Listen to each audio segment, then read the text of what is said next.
Ku beri nama pedang ini Naga Puspa. Selamatkan dia. Jangan sampai jatuh ke tangan pendekar berwatak jahat.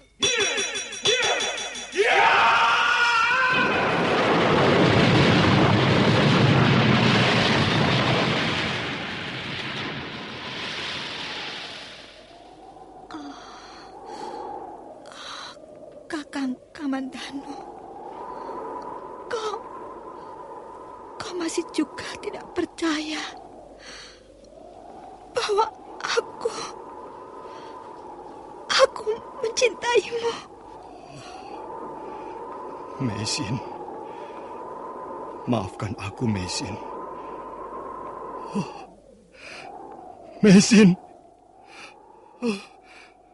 Meisin!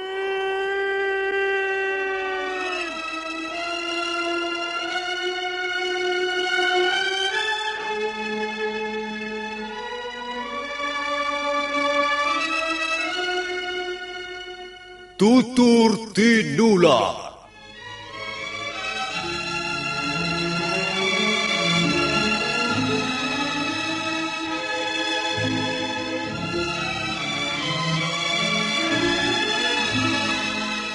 Sebuah sandiwara radio serial, produksi Sanggar Cerita dan Teater Sanggar Prativi. Sebuah kisah dengan latar belakang sejarah runtuhnya Singasari dan berdirinya Kerajaan Majapahit.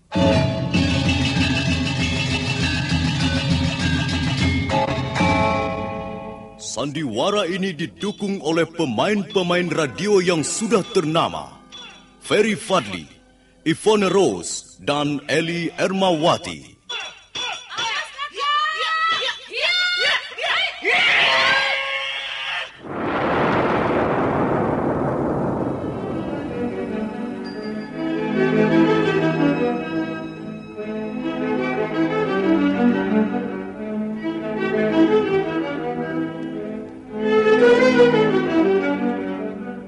Cerita ini ditulis dan disusun oleh S. Tijab.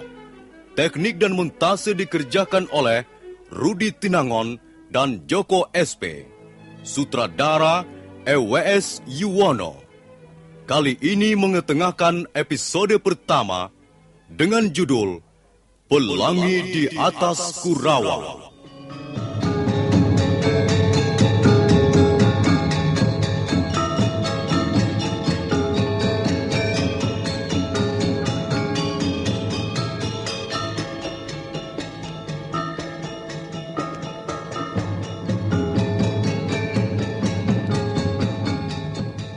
Dalam seri yang ke-28 ini didukung oleh para pemain Mamo Pratomo sebagai Kertanegara, Heri sebagai Diahwijaya, Kasdu Dewa sebagai Lembu Sora, Otis Perkasa sebagai Mengci, Asdi Suastra sebagai Empu Ranubaya, Dibyo sebagai pelayan, dan Nusri pembawa cerita. Selamat menikmati.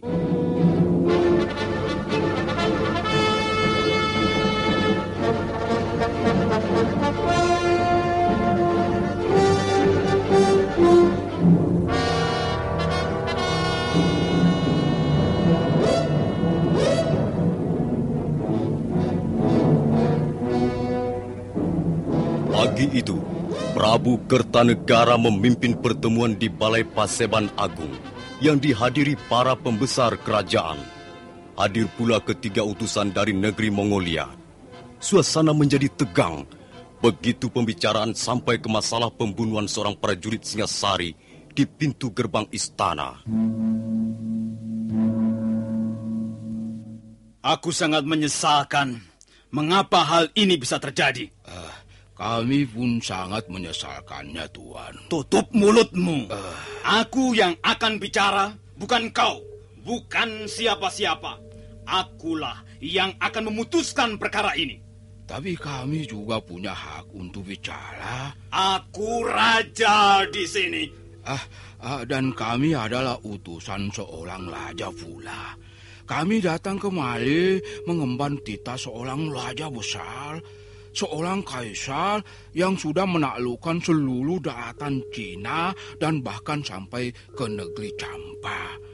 Tuan Kertanegara tidak pada tempatnya memandang rendah kehadiran kami ya. Siapa itu yang memandang rendah? Kau jangan memutar balikkan cerita. Justru kalian inilah utusan yang tidak tahu diri. Aku ragu-ragu sekarang. Apakah kalian sekedar utusan ataukah mata-mata kerajaan asing? Kalau tuanku seorang raja besar, tuanku tidak akan berkata seperti itu. Mana buktinya bahwa kami mata-mata? Kami datang secara baik. Kami datang melalui pintu gerbang depan dan bukan menyelinap melalui pintu belakang. Apapun yang kau katakan, kehadiran kalian di sini telah membuat keributan. Bahkan telah menyebabkan kematian salah seorang prajuritku. Kalau soal kematian prajurit Singasari itu mau Tuan jadikan suatu perkara, kami berhak untuk membela diri kami.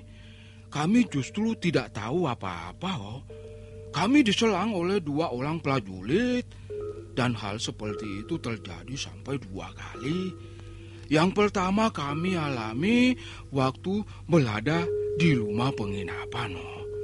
Kalau soal tuntut-menuntut, kamilah seharusnya yang menuntut. Karena kami telah diperlakukan dengan seenaknya. Kami tidak dihargai sebagai utusan dan kami telah ditelantarkan. Aku tidak pernah mentelantarkan tamu-tamuku. Kalau memang tamu itu pantas mendapat penghargaan yang semestinya. Jadi menurut Tuan, kami tidak pantas mendapat penghargaan. Kalian mabok-mabok di negeri yang kalian kunjungi. Kalian membuat keributan hingga salah seorang prajurit kami terbunuh. Apakah itu perbuatan utusan yang pantas mendapatkan penghargaan? Kalian harus bisa berkaca dengan baik sebelum pergi kemana-mana. Iya, Tuan Kertanegara, Tuan telah menghina kami habis-habisan. Kami tidak akan melupakan kata-kata Tuan itu. Mengci! Kalau kau tidak terima, kau boleh melaporkan hal ini kepada kaisarmu. Maaf, Gusti. Sebaiknya pembicaraan mengenai peristiwa pembunuhan itu ditangguhkan dulu. Jangan ikut campur urusan ini, Paman Lembu Sora. Orang-orang Mongolia ini terlalu kurang ajar. Dan Tuan adalah seorang raja yang tidak tahu wadas kesopanan. Mengci! Kalau kau masih mengumbar mulutmu, kau dan teman-temanmu itu bisa tidak akan pernah pulang ke negeri leluhurmu. Maaf, Ayahanda Prabu. Hamba mohon hendaknya Ayahanda Prabu bisa mengekang hawa nafsu. Bagaimanapun mereka adalah utusan seorang raja. Sanggrama Wijaya, aku bukan anak kecil. Aku tidak membutuhkan nasihat siapa-siapa. Mengci, apa maumu sekarang? Katakan, mumpung aku masih duduk di singgasana ini. Kami hanya menyayangkan. Sebenarnya negeri ini indah sekali, tapi kami tidak akan tinggal di sini terlalu lama. Aku pun tidak membutuhkan kehadiranmu di sini terlalu lama. Aku tidak pernah mengundangmu. Kalau kalian tidak kerasan, kalian boleh pergi segera dari sini. Kami akan segera pergi setelah mendapat jawaban surat dari pemerintah Singasari ya. Hei! Dengar, kalian tidak akan pernah mendapat jawaban surat itu. Kalau begitu, artinya Tuan telah menghina raja kami ya. Kau boleh mengatakan demikian pada Kublai Khan. Nah, lihat. Aku tidak sudi menjawab surat kaisarmu. Singasari tidak pernah memandang perlu bersahabat dengan negeri Mongolia.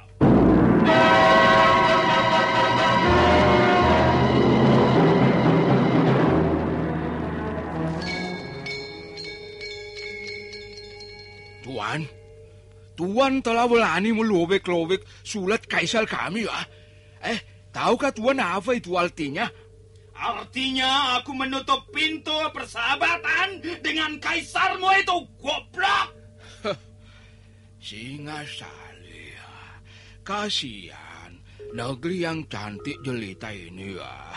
Suatu ketika negeri ini akan hancur lebur.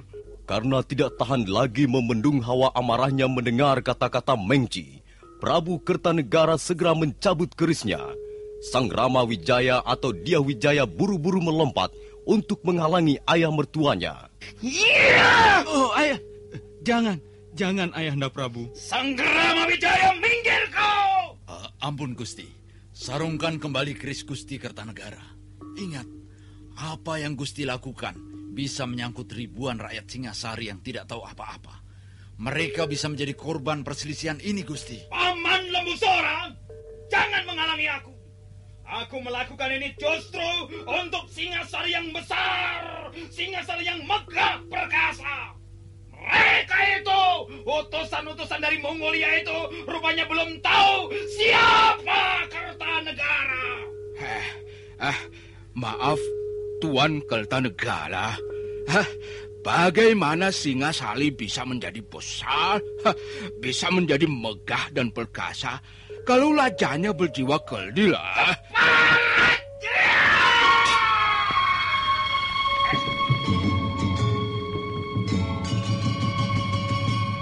Gerakan Prabu Kertanegara sangat cepat, terbawa oleh hawa amarah yang hebat. Keris di tangannya membabat leher Mengci, tapi Mengci segera menangkis dengan pedangnya. Sabetan yang kedua menyusul, dan kali ini Mengci terlambat menghindar hingga wajahnya menjadi korban. Darah menetes di lantai Balai Paseban Agung. Sambil meraba wajahnya yang terluka, utusan dari Mongolia itu menuding ke arah Prabu Kertanegara. Kau raja yang tak tahu adat kesopanan, wah. Kau berani melukai seorang utusan? Aku tidak terima. Aku akan melaporkan hal ini pada kaisar, wah. Laporkan pada kaisarmu!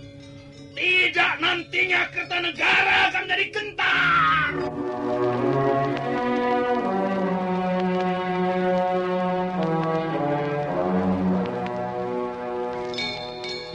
Sambil mengusap darah yang masih mengalir dari luka di wajahnya, Mengci dan dua orang temannya bergegas meninggalkan Balai Paseban Agung.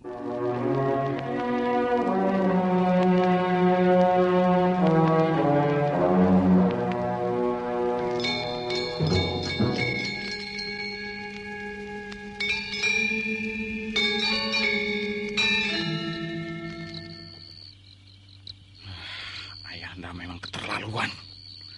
Kalau utusan yang bernama Mengci itu tidak segera mundur dan menyarungkan pedangnya, dia bisa pulang ke negerinya tinggal nama.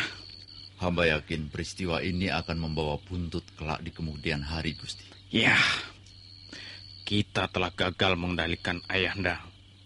Darah sudah memercik di lantai Paseban Agung. Ya, semuanya sudah terjadi, Gusti.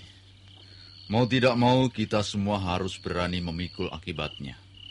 Kalau sewaktu-waktu Kubilai Khan mengirim bala tentara ke Singasari, kita harus melawan mereka sampai titik darah yang terakhir. Saya tak habis pikir, Paman Lembusora. Mengapa Ayahanda Prabu tidak berpikir panjang? Mengapa selalu terburu nafsu? Oh iya, Gusti Sang Rama Wijaya. Bagaimana beritanya mengenai Pranaraja? Pranaraja gagal meredakan kemarahan Mengci itu. Orang-orang Mongolia itu langsung meninggalkan rumah penginapan menuju pantai Tuban. Maaf, Gusti. Kalau Pranaraja gagal, mengapa Gusti tidak mengulanginya? Maksud Paman, aku harus membujuk mereka itu. Apakah itu ada gunanya, Paman Busora? Hamba tidak dapat memastikan apakah ada gunanya atau tidak. Tetapi bukankah setiap usaha perlu dicoba? Kalau Gusti menyusul mereka sekarang ini, hamba rasa masih punya kesempatan untuk menemui mereka. Baiklah. Aku kira saran Paman Lembusora cukup masuk akal. Bukan kita takut berperang melawan bala tentara Kubilai Khan, Gusti. Tetapi masih banyak persoalan di dalam negeri yang perlu ditangani. Terutama masalah kerusuhan yang melanda Singasari. Baiklah, Paman. Tolong siapkan kudaku. Kita berangkat secara diam-diam melewati pintu gerbang samping kiri.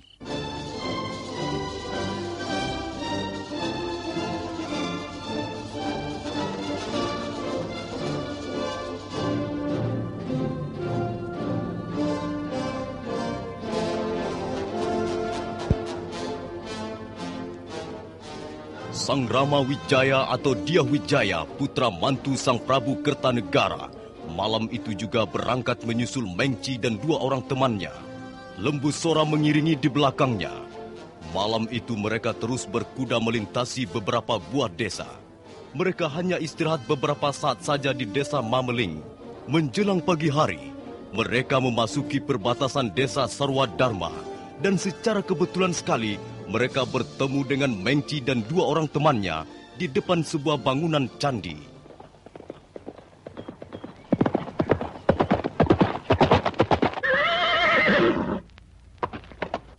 Maaf, Tuan Mengci. Saya mengganggu sebentar. Saya seperti pernah melihat Tuan. Beliau adalah Gusti Sang Rama Wijaya, putra mantu Sang Prabu Kertanegara. Apakah Tuan diutus Kertanegara untuk minta maaf pada kami ya? Saya sangat menyesalkan peristiwa di Balai Paseban Agung kemarin. Dan secara pribadi saya ingin minta maaf pada tuan-tuan. Raja Singasari itu berhati culas. Kukira dia tidak sehebat seperti yang disombongkannya. Memang demikianlah watak Ayahanda Prabu. Iya, Tuan tidak perlu mengambil hati. Memang demikianlah perangai Sang Prabu. Mudah tersinggung, mudah marah, tetapi juga mudah pula melupakan semuanya. Tuan ingin aku melupakan golesan di wajahku ini ya? Itu tidak akan terjadi. Kertanegara harus bertanggung jawab atas luka di wajahku ini, wah. Nah, silakan kembali ke Singasari dan katakan pada ayah mertua Tuan bahwa Mengci tetap akan meneruskan perkara ini ke tangan Kaisar.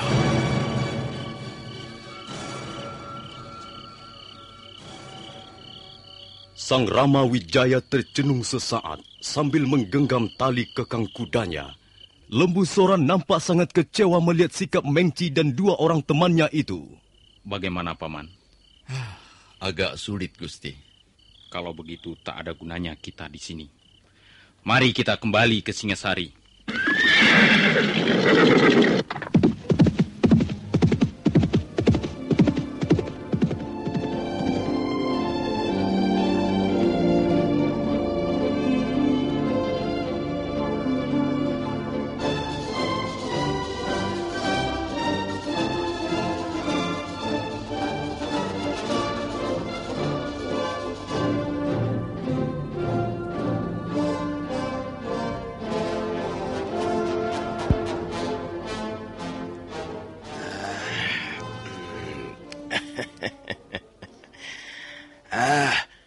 Mana guci tuaknya?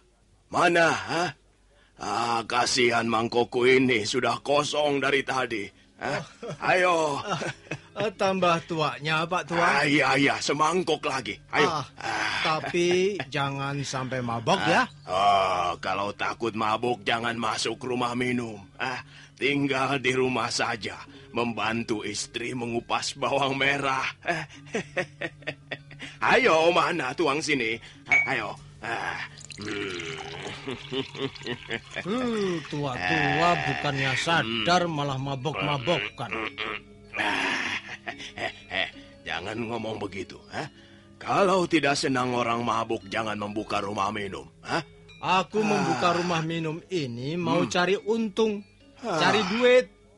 Bukan mau membersihkan muntahan orang mabok atau menggotong orang mabok rumahnya. Orang ini mau cari enaknya sendiri saja. Kau mau ngajak ribut ya, Pak Tua ya? Nah ini, aku paling benci orang mabok. karena selalu membuat keributan di mana-mana. Tidak selalu begitu.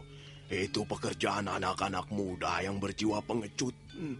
Mereka mabok supaya timbul keberaniannya. Lalu semua orang lewat ditantang berkelahi. Ya tentu saja ribut.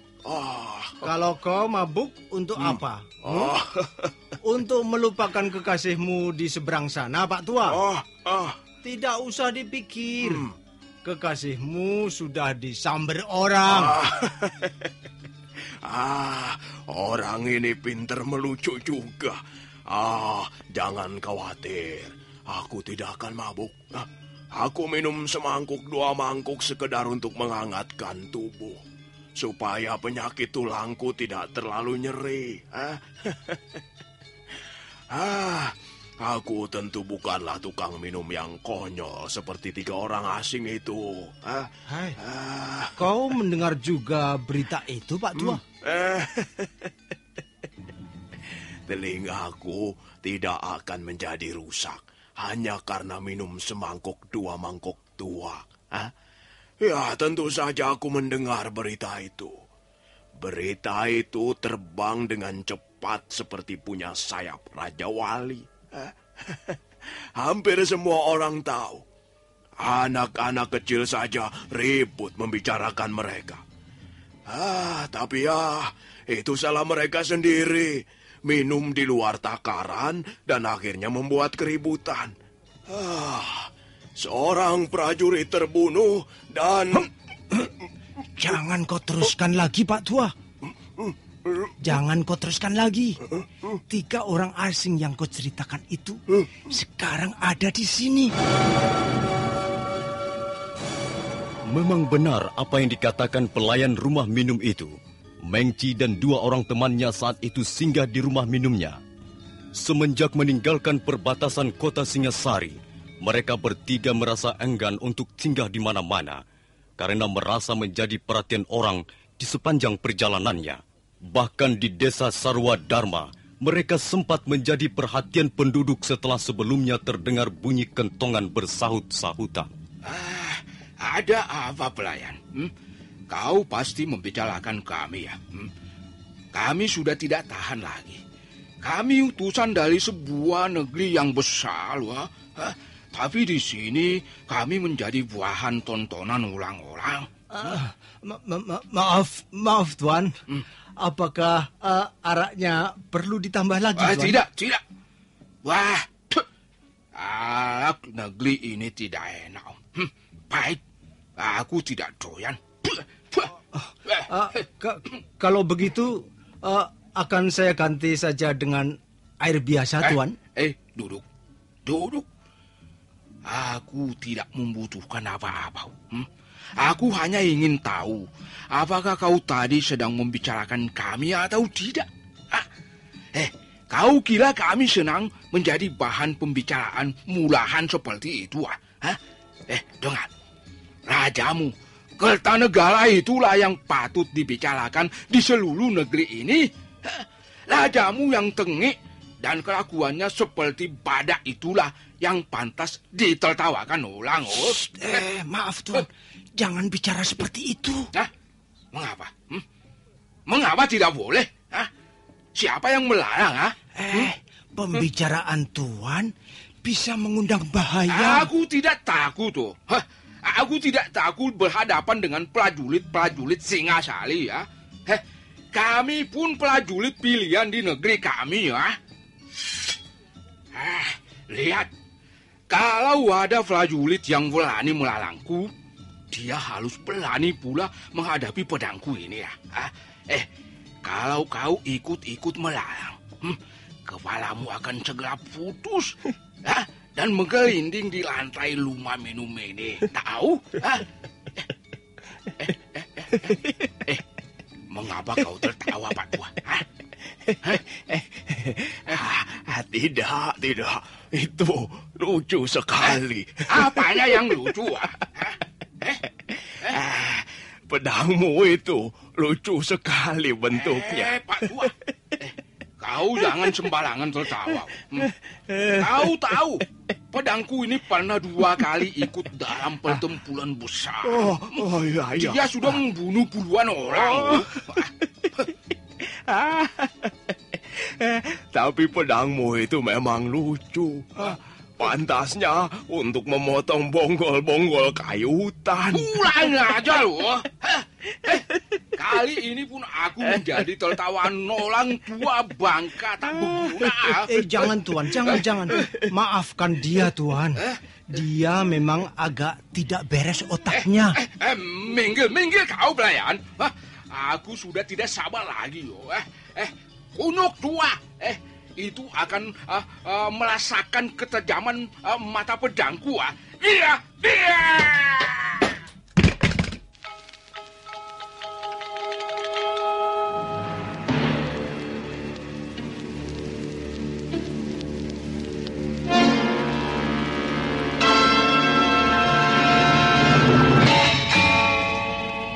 Karena marahnya, Mengci menebaskan pedangnya ke arah Pak Tua yang segera melompat ke samping. Pedang yang besar itu berkelebat dan akhirnya membelah menjadi 2 sebuah meja minum. Nah, para pendengar sekalian, bagaimana kisah selanjutnya? Siapakah Pak Tua yang berani itu? Silakan menunggu seri berikutnya. Sampai jumpa.